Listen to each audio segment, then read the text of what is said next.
Welcome to Behind the Paranormal with Paul and Ben Eno.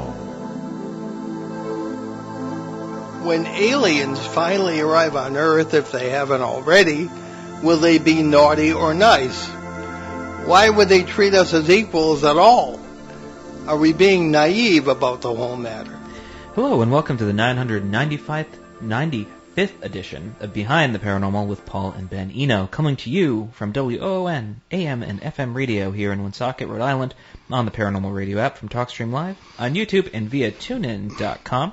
I'm Ben and that was Paul, and today we bring you a new guest with a positive take on a very important subject. So you can give us a call from anywhere to join us. That's 401-766-1240, or you can email Paul at behindtheparanormal.com. Well, no, you still can't because it doesn't work at any of the devices in the studio. Well, now, ignore that last part, and if you'd like to get in touch with us, you can also reach out to us via our Facebook page. Yes. A native of New Jersey, Daniel Harary is best known for his writing and his 40-plus years of work in Hollywood as an entertainment industry publicist and owner of the Asbury PR agency in Beverly Hills. At the same time, he is a longtime UFO researcher, a 3-time experiencer, and the author of 4 books, including the novel After They Came, the basis for our discussion today. Dan has appeared in the media numerous times, including on Entertainment Tonight. A cum laude graduate of Boston University, Dan holds a Bachelor of Science degree in Communications. He lives in Beverly Hills, California. His website, danhararyauthor.com. So Dan Harary, welcome to Behind the Paranormal. Thank you, guys. Thank you very much. It's nice to see father and son working together so seamlessly. It's terrific. Well, we do our best. Yeah. So I guess we'll just hop right into it here. So before we get into the book, can you tell us a little bit about your own UFO encounters? Sure. Okay. I grew up just outside of Asbury Park, New Jersey, the Jersey Shore. And in 1970, Ben, my very first UFO encounter in my life was March 1970. I was 14 years old. My dad picked me up from school and was driving me home. It was about 4 o'clock in the afternoon. It was daylight in suburban New Jersey, down the street from my house. And as we were driving, I saw through the windshield a huge silver V, like the letter Victor, in the sky, a craft, a silver V craft in the sky, hovering over my father's car. And I'd say maybe 200-300 feet above us, no more than that. And it was very large. Each wing was about the size of 2 buses, I would say. So I'm in the car. I'm 14. I go, Dad, stop the car, UFO, stop the car, UFO. This is so cool. So my dad pulled over to the side. He and I got out, stood in front of the car, and we looked straight up, and we saw this remarkable craft hovering and floating. Really, it looked like it was floating. No sound of any kind. No propulsion, no smoke, no propellers. It just was hovering and moving very, very slowly over us. And again, I'm jumping up and down. Dad, a UFO, a UFO. And you guys, my dad looked at that craft like he was looking at a head of lettuce at the supermarket. He had no interest in it whatsoever. No shock, no fear, no joy, nothing. No reaction in his face. He looked at it like it was an everyday event for him. And then he winked at me and said, come on, kid, let's go home. So we went home, and I remember this very clearly. We had a rotary phone in those days. I called the Asbury Park Press, which is my hometown newspaper, and I said, hi, my name is Danny. I'm 14. I just saw a UFO with my dad, and it was over my street, Dwight Drive in West Deal. And the lady said, Sonny, I can't talk to you right now. We're getting hundreds of calls about a sighting in the sky. I can't talk to you right now. I have to go. And she hung up on me. Now, the most remarkable part of that story, you guys, I forgot about that event entirely for 47 years. Entirely erased from my memory for 47 years. Cut to April 2017. My dad passed away. And one day I'm in L.A., and I went to a deli to get a pastrami sandwich, and thinking about how much I missed my father. And as I was sitting there waiting for my sandwich, and this is true, something beamed into my brain from above, whether it was God or an angel or my father or spirit. Something beamed into my head from above, and I saw the home movie, let's call it, of me and my dad in 1970 looking at that UFO. I watched it play in my brain. It was like recall from 47 years later. And I saw my dad's expression, and I remembered my dad winked at me. And you guys, while I'm waiting for pastrami, I'm like, holy S word. My dad knew what that was. My dad knew what that was. It occurred to me for the first time. Now we cut to who my dad was. My dad was Jack Harary. He was an electronics engineer for the U.S. Army from 1951 to 1996. He was based at an Army fort called Fort Monmouth, New Jersey, in the Jersey Shore. And my dad designed and invented missile systems and drones and radar systems, things that flew in the sky and spied on our enemies. The only thing he ever said, I asked him countless times over the years, Dad, what do you do for a living? The only thing my dad ever said, you guys, was, I helped America win the Cold War. That was his answer. Mm-hmm. Now, after I remembered that sighting, and I'm waiting for my pastrami, I took out a pen, and there was a paper placemat on the table in front of me, and I wrote down, write a book about benevolent aliens. Lead character discovers his father knew about UFOs. And then I wrote the letters ATC, all capital, and I did not know, honestly, I did not know what that was. And I just kept looking at it until I came up with After They Came, and I said, oh, I guess I should write a book called After They Came about benevolent aliens, and the lead character knows about UFOs, his father. And then I got my pastrami sandwich. I ate lunch, came home, and that's when I wrote my book for the next 12 hours a day for the next 8 months. So my book sort of was channeled. People have said to me recently that the book was channeled unto me, and I believe that to be true. Well, there you go. I'm struck by the fact that the character, JT or Jonathan Tuckerman, has just turned 70, like me. So that kind of grabbed me.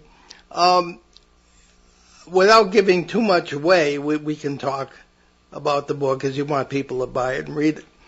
Now, the initial scenario was kind of grabbed me. You got the guy who was going to celebrate his 70th birthday by committing suicide. And he goes into the ocean in your neck of the woods, and he's saved by 2 aliens who make him their ambassador to mankind.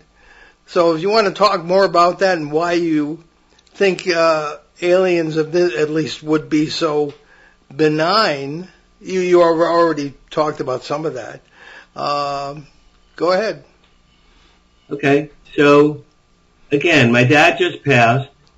I was sad, and I thought, well, I need a lead character by which to interact with aliens in the near future. I set this story, you guys, in the year 2033, so it's only 10 years from now. I'm about to turn 67. So I basically to be 57 again. 67. Oh, 60. Oh, to be 67 again. Okay. So I have a lot of things in my life to be very grateful for. I based my lead character on me, but in sort of an opposite, bizarro world. You know, this guy has his job, his business fails, his children don't speak to him, he's unlucky in love, he owes everyone money, he's about to turn 70. His first wife was killed in a car accident that he caused. Second wife divorced him. And he just hates his life. So I'm like, let me start out with a guy who's just a sad sack, you know, just a real sad sack, and have him turn 70 and wanting to commit suicide. And I thought, you know, a guy swimming out to sea in the first 10 pages of a book. that has to be a grabber, you know. When I wrote this book, you guys, I was thinking of it as a movie. You know, it's not a screenplay, but I wrote it as though it were a cinematic. So my character's swimming out to sea. He goes to Malibu. He takes off his clothes. He drinks a huge bottle of vodka. He takes 1,000,000 sleeping pills, and he swims out to sea. All he wants to do is drown because he just wants his life to be over. His life has no joy for him.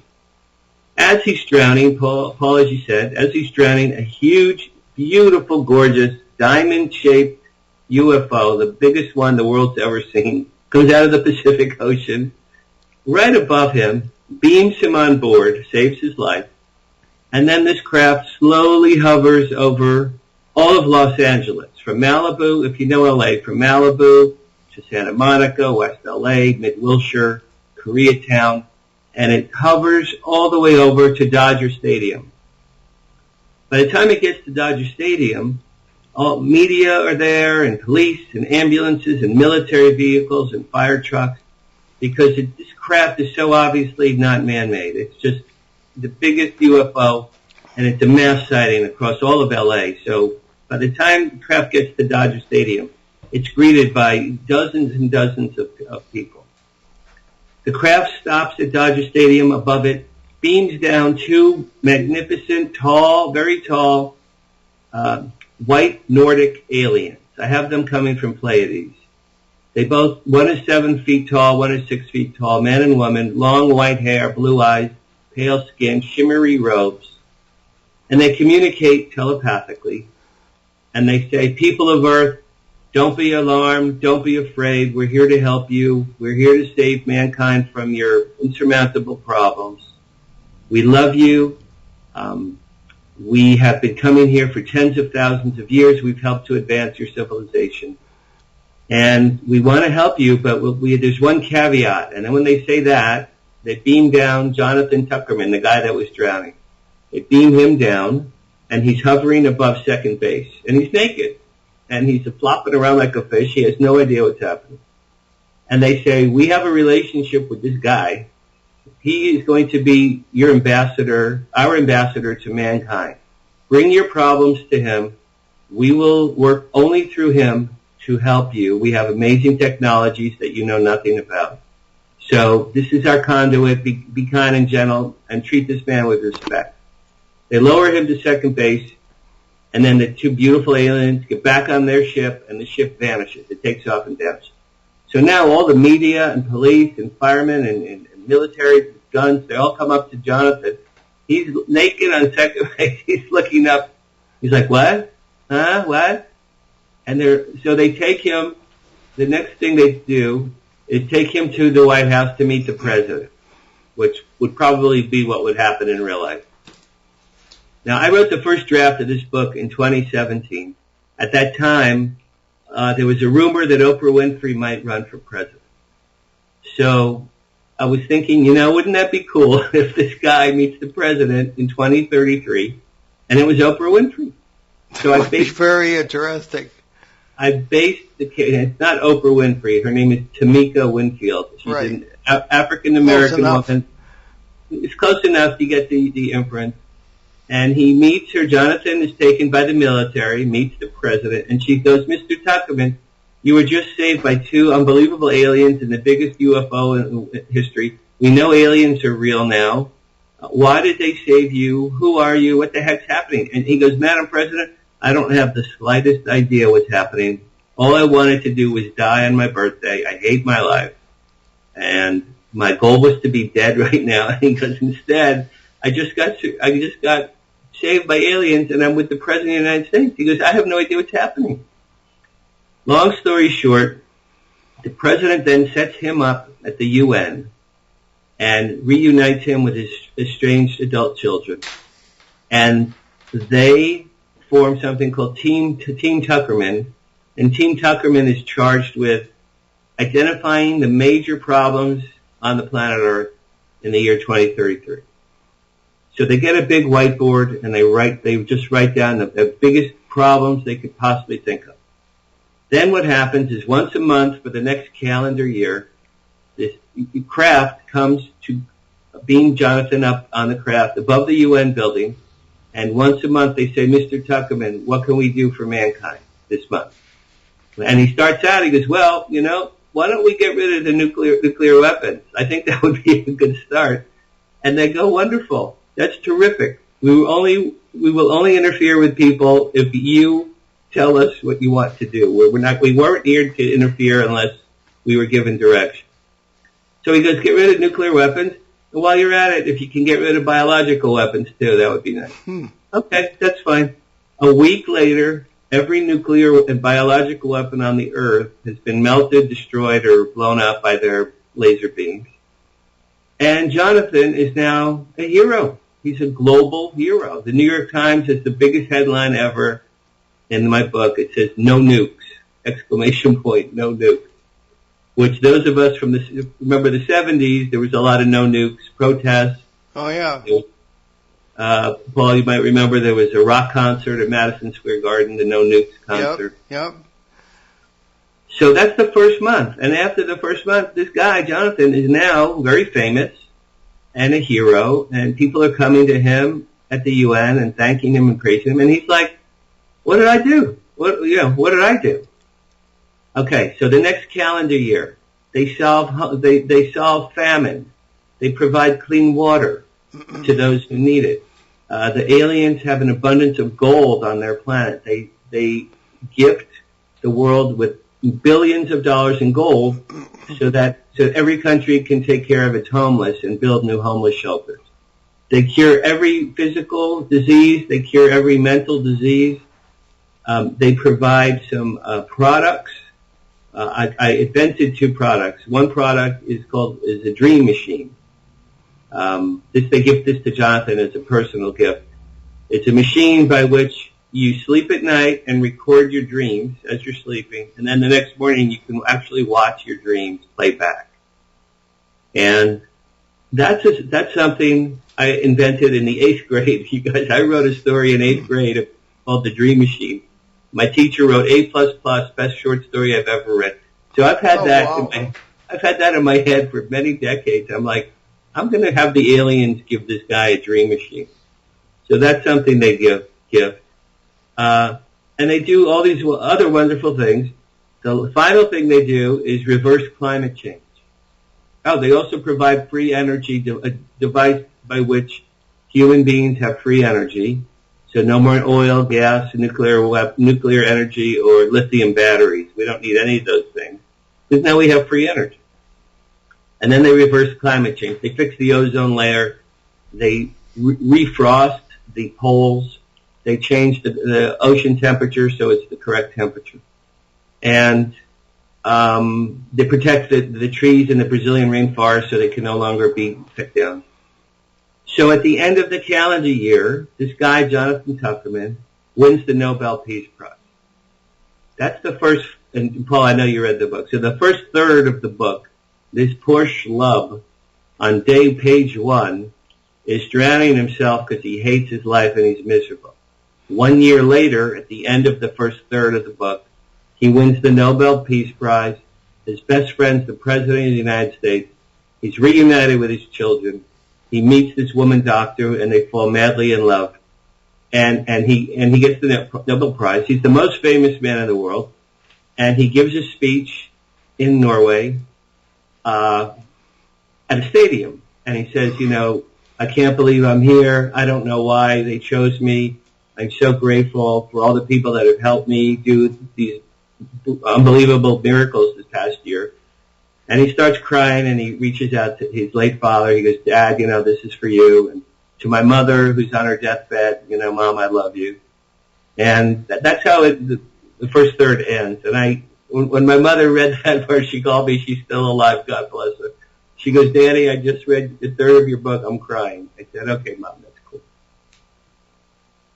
Okay, well, why is it that, as I read, I got the impression that some of this was tongue-in-cheek on your part, because maybe because I've been a book editor in the past, I'm thinking of alternatives. For example, if you get rid of disease, the planet would very quickly become overpopulated. If you get rid of nukes, we'll go back to the 1800s and huge conventional armies attacking each other that way. It's like you get rid of guns, people start stabbing each other. So if you were not tongue-in-cheek, you have a lot more faith in human nature than I do, aliens or no. I addressed all those things. One of the months of that first year, Paul, the aliens provide a pill to humans, so every female on Earth can only have 2 live births, and then no more. It regulates female. Oh, I forgot that bit, right? Yeah. So they address overpopulation. As far as guns and armies and weapons go, the female character hypnotizes everyone on Earth to no longer have hate or anger in their hatred or anger. So they get rid of guns, they get rid of armies, they get rid of all war. I mean, of course, this is all pie in the sky. This is me with a genie. If I'm Aladdin and I have a genie in a lamp and I could make 10 wishes or 12 wishes instead of 3, these are the things, Paul, that I would ask for. So in my book, I did address anger, violence, racial and sexual and religious discrimination, overpopulation. I addressed every major thing that I could think of. It's all in there. No, it is actually. But philosophically, the question arose for me, is this morally right? Do we have a God here that's doing what humans think God should do, and that's solve every problem? Or are we taking away free will? And, albeit the bird in the gilded cage thing, bring peace and all this stuff at the price of freedom, or is that a good thing or a bad thing?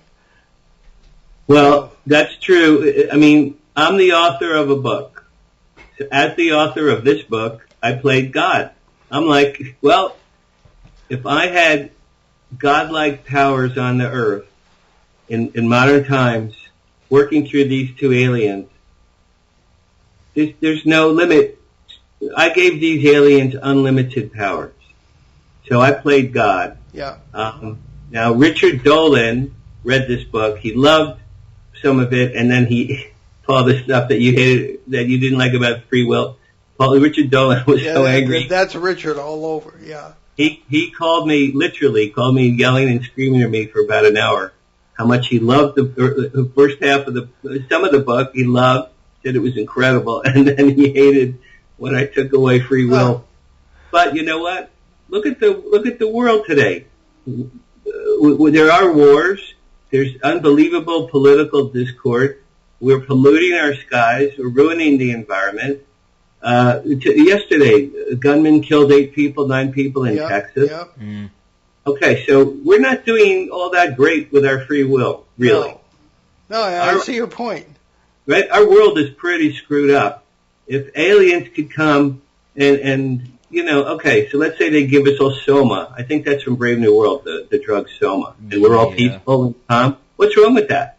If these are benevolent aliens who are not coming to kill us or eat us, like the famous Twilight Zone episode To Serve Man, right? Everyone loves that, including me. Yeah. I watched it today again. They're not here to kill us, eat us, or destroy the earth. Why can't they be benevolent? That's number one. Why can't they help us and boost us, ending war, ending famine, curing every disease, making us mellow, having us bury our guns and set them on fire? What's wrong with any of those things? I mean, this is incredibly utopian of me, but again, if I had a genie and I could make wishes, these are the things I would wish for. No, I hear you. Go ahead, Ben. There's 2 really interesting things I kind of picked out of that. One was how the discourse started, where the Nordics come down and like, well, we've been helping your civilization for millennia, and we fed you guys technology, and we love you and we care about you, so let's fix all of it.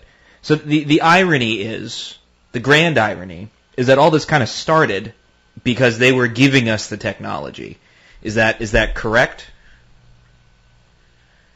I'm going with Eric von Daniken's Ancient Alien Theory, which I'm a big proponent of that idea. So, Ben, not so much that they gave us technology, but my premise is that they gave us life. They seeded their DNA with our chimpanzee ancestors. Having watched every episode of Ancient Aliens, 5 times and reading Eric's books and just believing in my heart that these things to be true. I mean, there are UFO references in the Bible that just blow my mind completely. Yeah, they're all over ancient documents. Yeah, I believe truly, and I really do think this is real, and I wish more people considered it or studied it, that they seeded us. They came whenever they came. Now, one of the theories is they needed gold on Earth, and they needed a slave workforce, so they looked at our Cro-Magnon man, Neanderthal man ancestors, with twigs and sticks, trying to make fire.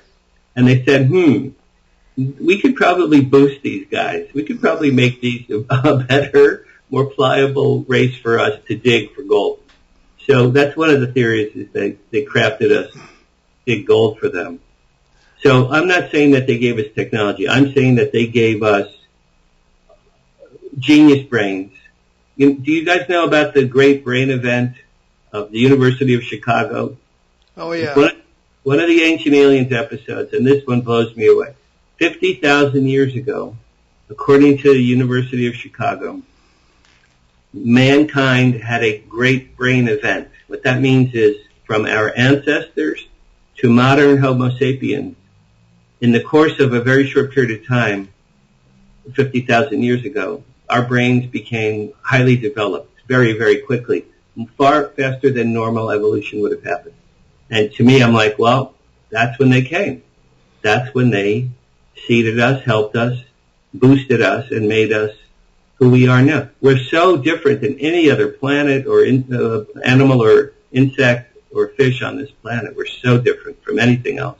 Well, on that note, let's take our mid-show break. You're listening to Behind the Paranormal with Paul and Ben Eno on WOON 1240 AM and 99.5 FM in New England's beautiful Blackstone River Valley. We'll be right back with our fascinating guest, Dan Harary, in just a minute, so stick with us.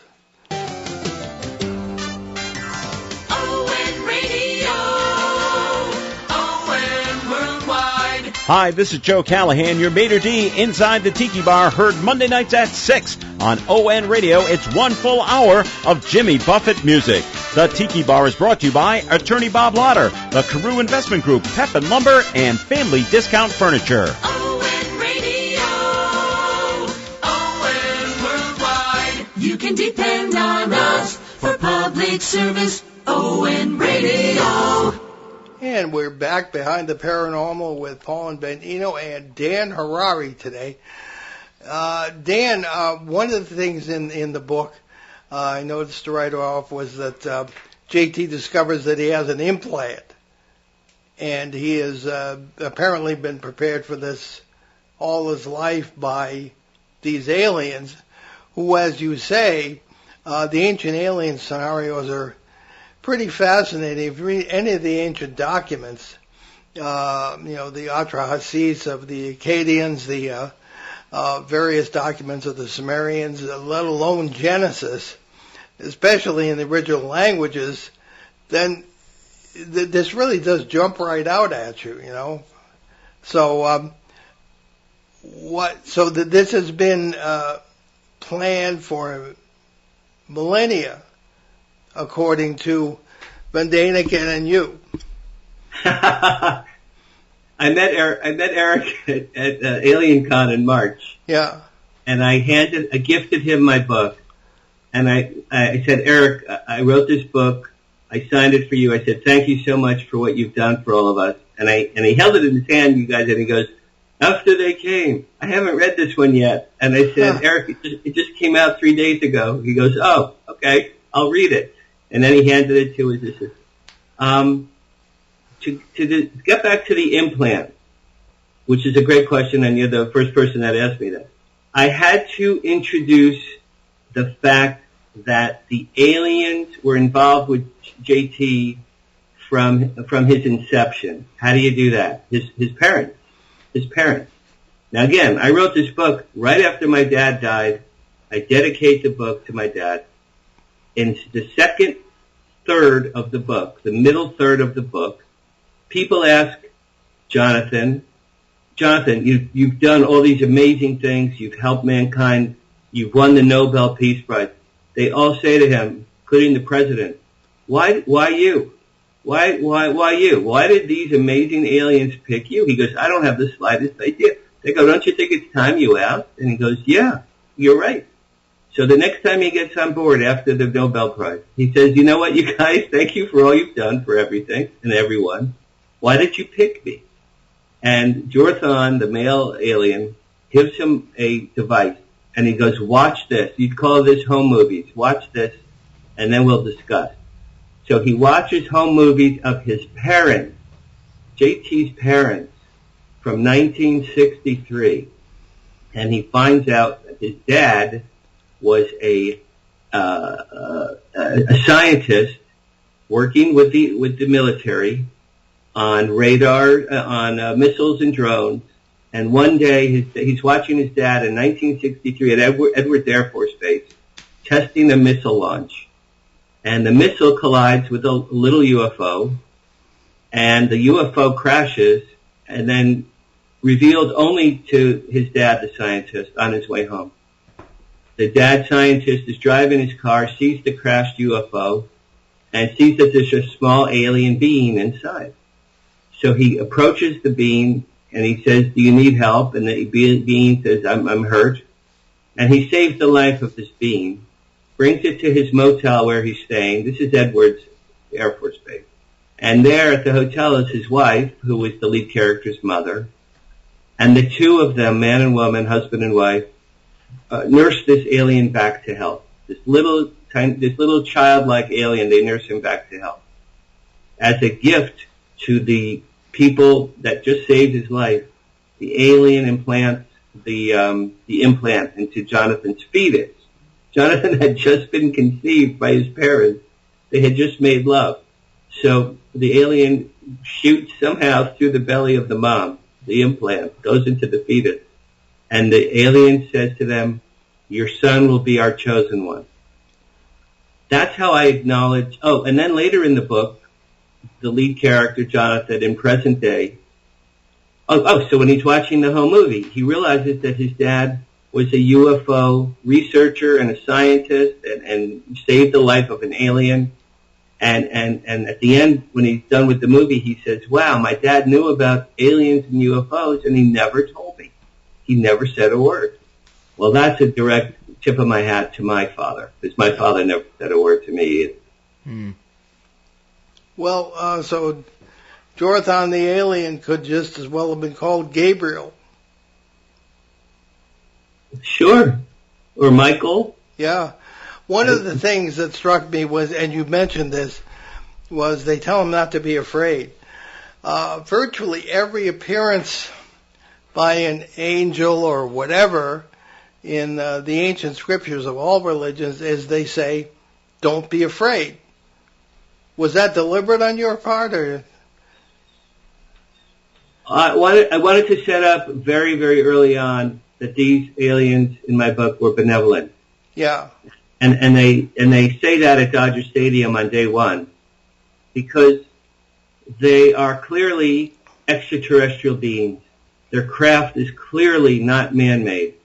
And they don't, if the military had begun to shoot them and all, the guns would just have fallen to the ground, the bullets would have stopped, wouldn't have hurt them. They would have used their power. So they wanted to alleviate fear on day one. Yeah. And I did that on purpose because, why can't they be benevolent? Why can't they be kind? Right. Yeah, why can't they be kind? Now, this is interesting. At UFO Con in March, run by a woman named Lorian Fenton, very nice lady, I met a guy up there named Mark Glenn Moore. I had a booth for my book, and next to me, Mark had a booth for his CDs. And I was telling Mark about my book, and he goes, aliens are from Pleiades, really? I go, yeah. He goes, Dan, Dan, you're not going to believe this. He goes, now this guy's in his 50s. He said, since the age of 5, Pleiadians have been taking me aboard their craft dozens of times. They're benevolent, they're kind, they look exactly like you described, and they've been teaching me the ways of the universe. And he was dead serious. He read my book, and the other day he called me and goes, Dan, this is one of the best books I've ever read in my life. He goes, I have no idea how you describe Pleiadian aliens so accurately, but this has been my experience my whole life, that how you describe them is how they've been treating me since the age of 5. So I thought that was very serendipitous. Yeah, and, well, Dan, I want to get into, Ben has a question too, but before we proceed, tell people about your website, where people can get the book, etc. Sure. After They Came is my book, and my name is Dan Harary, Harary, rhymes with Ferrari. Dan Harary Author, danhararyauthor.com is my website. I have other books up there. My first book came out last year about my Hollywood career. It's called Flirting with Fame, and that's about the many, many major celebrities I've met or worked with since the age of 16. That was a very fun book. After They Came is on Kindle or paperback on Amazon. I may do an audio version. I'm thinking about it. And so Amazon for After They Came and Dan Harary Author. If you'd like to reach out to me, I'd love to hear from you. I've been getting emails from all over the world lately, so I think I'd love to hear from you guys. Okay. Go ahead, Ben. So there's this really, really interesting essay that was written by a philosopher by the name of Thomas Nagel, and it was called "What Is It Like to Be a Bat?" And the premise is he does a little thought experiment where he considers what it's like to be a bat. And it's really fascinating because the ultimate conclusion is we will never know what it is like to be a bat. We will only know what it's like to be a bat or a human consciousness inside a bat body. So it's kind of like, we can think, well, I'm a bat, I'm going to do bat things. We're flying around, we're doing echolocation, we're eating moths and all sorts of fun little things. But at the end of the day, we will never know what it is like to be a bat. And it's really interesting because it's a critique of reductionist materialism, where essentially the idea is we can kind of know, we can just presume, well, I know what it's like to be, let's say, an alien, a Bigfoot, a ghost, or etc. But at the end of the day, we really don't. So the problem is that I don't know what it's like to be my dad, let alone, what it's like to be an alien. How can we know that, an extraterrestrial would even have the same moral structure we do? Great question. I go back to Eric von Daniken's theory, and if they seeded us, crafted us, gave us some of their DNA by which to evolve, it seems to me, because I think most people on the earth are kind and mean well. Most people on the earth don't want to kill their neighbors or start a war. So I'd say perhaps it's a tribute to the hearts and soul and brains that the aliens gave us. But, Ben, there's no way to know. Again, my book is a wish list. It's utopian.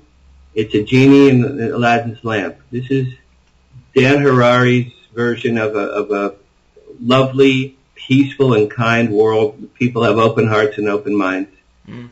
And as I'm personally looking at 70, I'm thinking, I hope in my lifetime, and certainly my daughter's 33, and I hope in her lifetime that they do come and that they are benevolent and they tell us who they are and why they're here and what they've done all these years. What do we get into? I'm sorry to interrupt there, but we have a question for the listener. We wanted to get in before the end of the show. You got Peter's question there? Yes, our Colombian connection, Peter Shelley. Peter from Bogota.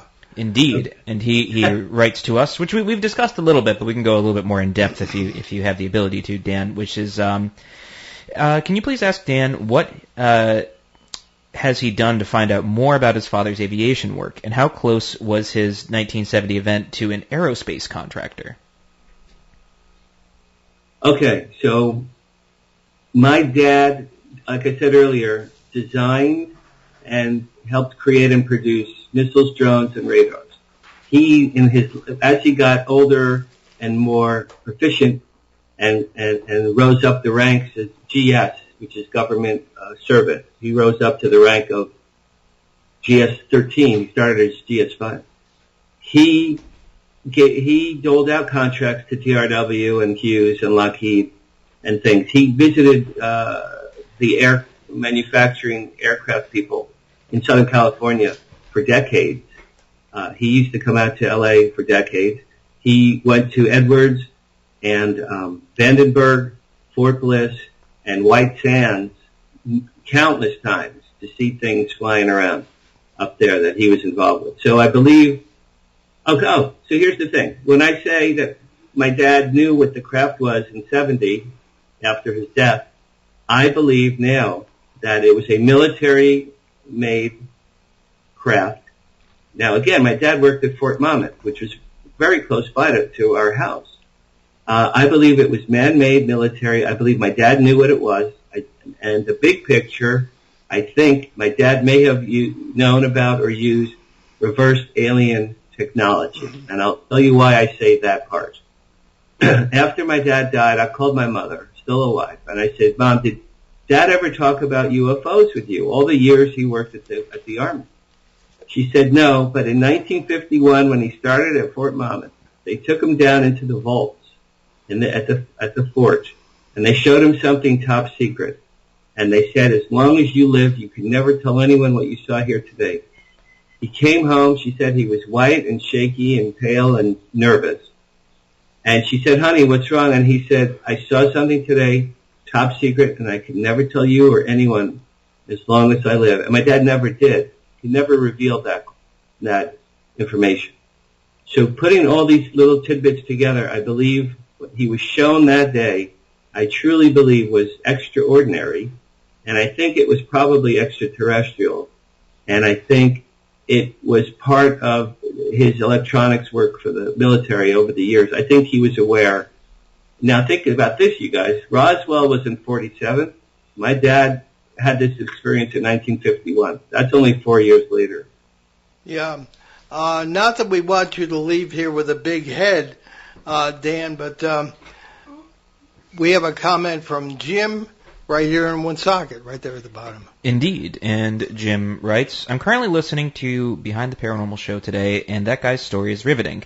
He should write a screenplay based on that story. It's incredible, and the story is indeed movie-worthy. Well, there you have it, Dan.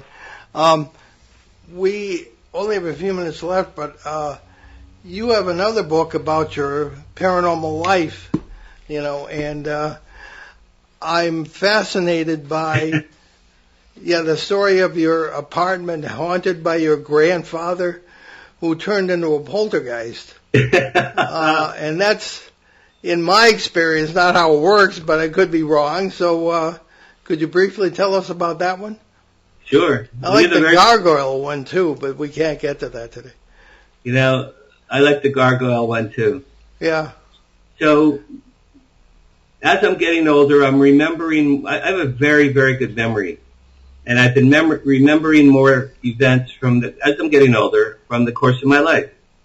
I've had, just quickly, my next book, My Paranormal Life, that comes out in January. And after my dad passed, you guys, he visited my room 3 times as a ghost. And then several times after that in dreams, incredibly vivid, lucid dreams, he spoke to me about being dead. So I wrote a lot of stories about my dead father in there. When I was a child, I fell off a billboard sign. A creature saved my life. I think I died because I woke up an hour later in a strange house, and I saw a creature leaving and snorting at me, and it was not human. And my mother goes, you were dreaming.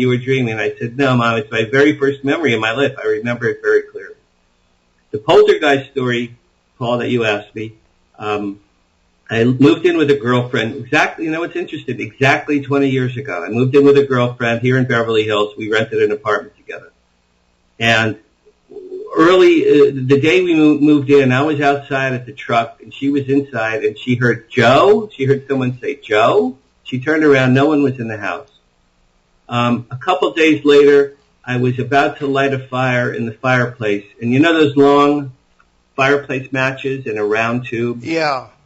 I pulled them out all at once, very quickly, and they caught fire like a torch. All 50 matches. I pulled it out in a torch, and it was in my face. There was a torch in my face, and I was frightened to death, and I swear to you, a bluish-white mist came from the dining room through the living room. It grabbed that torch out of my hand, and it threw the torch into the fireplace. That was a ghost, because I saw it with my own eyes, and I experienced it. It was without question. A couple days later, in the middle of the night, my son and my daughter were sleeping over. My son screaming, Dad, there's someone in my room. There's someone in my room. Something had been knocking on his walls in his room and woke him up. The night before that, a glass was smashed in the bathroom. 3 a.m, a drinking glass had been smashed to the ground in our bathroom for no apparent reason. So finally, my girlfriend, my son, my daughter, and I sit down, and we did a Ouija board. Oh, dear. The other day, George Norrie said, Dan, be careful of Ouija boards.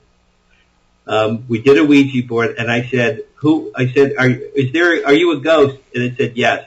And I said, what's your name? And it wrote, Joseph, right? Now, my girlfriend heard Joe, so this creature, whatever it was, his name was Joseph.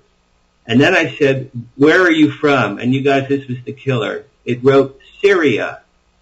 And then I said, holy S, are you my Grandpa Joe? And it put yes, because my Grandpa Joe was from Syria. You know, how would the ghost know it was from Syria if it wasn't my grandfather? And then I said, well, I could answer that. And then it said, why are you here to teach? Who are you here to teach? Jordan. Well, that's my son, Jordan. And then, we went back and forth, and I said, look, Grandpa, I love you. Please leave. You're scaring us. You need to leave. And I put yes. And then after that, nothing ever happened. So my Grandpa Joe either was an imposter or it was really him, but he left after that Ouija board session. Well, there you have it. That sounds very much like the first case that I worked on in '73 that turned into a wild and woolly exorcism, starting with Ouija boards. So our advice would be, don't do that anymore, okay? Only did it the one time. Yeah, okay. Well, that's good. We're always saying, what's funny, movie quotes have some are surprisingly apt at times, and in Ghostbusters 2, which nobody likes but me, Bill Murray's character says, that's the trouble with aliens, you just can't trust them. So it's a matter of judgment and good sense. But I must say, your book it's a novel. It's a lot of fun. So I suggest people will have a lot of fun when they read it. Ben, any other thoughts? I think it's kind of fun. It kind of gives me a sort of like American take on like Douglas Adams almost. Although I feel like I've read, I think, like 3/4 of all the books. I haven't finished all the books. I have like a big compendium of all of the Hitchhiker's Guide to the Galaxy series. I got like 3 books in, didn't finish the last one or the last 2. I think there's 5 books. I don't know. I got pretty close, and then I got distracted and never picked it up again. Too bad. But I kind of liked how it's funny because the aliens are just so nonchalant about everything. I always kind of thought that was really funny, and it was very much like they didn't really care, blow up Earth for like a highway. That was kind of like the thing. It was very British, but I kind of like that it is a bit of a wish list, and in a sense, because I think your book, Dan, I'm trying to think of a way to put it. It is a wish list, and it's not a bad wish list. I think it's really interesting because it puts into perspective a lot of things that we all want, that we may necessarily ever really get without kind of working with not just ourselves, right, but working with outside forces in a sense, right? Because there's this whole idea that Charles Taylor, who's a Canadian philosopher who basically has this whole idea of there's these two selves, right? So there's the porous self and then there's the buffered self. So the porous self is kind of like this sort of like the pre-modern way of thinking and existing, where the border between one's individuality and the world around them is very porous. So how one interacts with the world around them, it's kind of a give and take in a sense. You're sort of a part of the world around you, and you sort of take from it and give back to it in a sense. So there's that sort of sense of identity that we're kind of a part of the world around us. Whereas the buffered self is kind of this new, sort of more modern take of the world, where we have this sort of border between us and the world around us, where we can step back and sort of, kind of analytically look at the world and divvy it up and take it apart. But it seems as if where we collide is kind of understanding the world around us and the issues that we have, and that a lot of it is almost very much out of our control, And at the end of the day, it's kind of how do we control the world around us? And there's really not much we can really do at the end of the day unless we kind of work together. You know what I mean? I agree with you completely. And again, my aliens are teachers. They're essentially, my aliens are teachers. They're scientists. They're non-warriors. They were involved, or they know that their ancestors were involved with our ancestors. And their goal in coming to Earth at this time in the book, 2033, is to preserve and forward mankind and really give us a jump start. So, and also thinking of the poorest thing, Ben, that you just said. The lead character's parents saved the life of a little alien. 70 years later, these aliens come to pay back a kindness by saving this guy who was drowning in the ocean. Right? So his father saved an alien's life when he crashed. 70 years later, they come back and they save that guy's son's life from drowning in the ocean. So it's an interactive kindness. They're like loving grandparents that we all wish we had, who could, Mommy, I have a boo-boo, make it better. And that's the premise, and they're filled with love. People who have been buying this book and writing to me from all over the world have said to me, Dan, thank you for writing about benevolent, kind aliens. They don't have to all kill us and eat us. Why can't they be nice? So the people who have sparked to this book, Ben, have sparked to the fact that they're benevolent. Well, fair enough. Give us your website one more time, Dan. Dan Harary, author. Dan, Harary, author.com. All my books are up there, including the new one that Paul mentioned, My Paranormal Life. That comes out in January. If you like Hollywood, my first book, Flirting with Fame, also is on Amazon. I have pictures in there with me, with Spielberg and Mel Brooks and Sid Caesar and Jerry Seinfeld and Anne Margaret and Kirk Douglas and all kinds of famous people that I've worked with over the years. So Flirting with Fame, my Hollywood book. After They Came, my Aliens book. Cool. We'll have you back after the one comes out in January. I want to hear about all that stuff. Okay, I'd love to. I would love to do that. Great. Dan Harary, thanks so much. Thank you. Thank you, guys. Have a great weekend, and I appreciate it. Okay. All right, so let's get to our announcements, Ben, if you would. Sure thing. Alrighty, we're going to start off with, you can check us out and find us at the Exeter UFO Festival in September. And for my dad, he will be at the Arizona Dowsers Conference in October. Visit our show website, BehindTheParanormal.com, where you can find nearly 1,200 hours of our regular shows and special broadcasts since 2008 from CBS Radio, Achieve Radio, and here on WON AM and FM. Also hear many of these broadcasts on the major podcast platforms, including iTunes, Apple Podcasts, and YouTube. And don't forget about our show app that you can download. It's free at BehindTheParanormal.com, and you can browse our books along with those of our guest co-hosts. That's at our show website, BehindTheParanormal.com, where you can also find out about the show, our many cases over the years, public appearances, and how to book us. And please check out our charity page. We know all the organizers of these charities, and we trust them. There are some unusual ones, but please check it out. So what's going on next week, Ben? Well, making his debut on the show next week will be British author Philip Kinsella, who has a very different approach to the Rendlesham Forest Flap area. We leave you today with a thought from American author Dennis Covington. Mystery is not the absence of meaning, but the presence of more meaning that we can comprehend.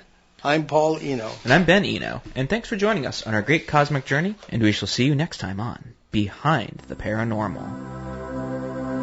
Return to this radio frequency 167 hours from now for another edition of Behind the Paranormal with Paul and Ben Eno.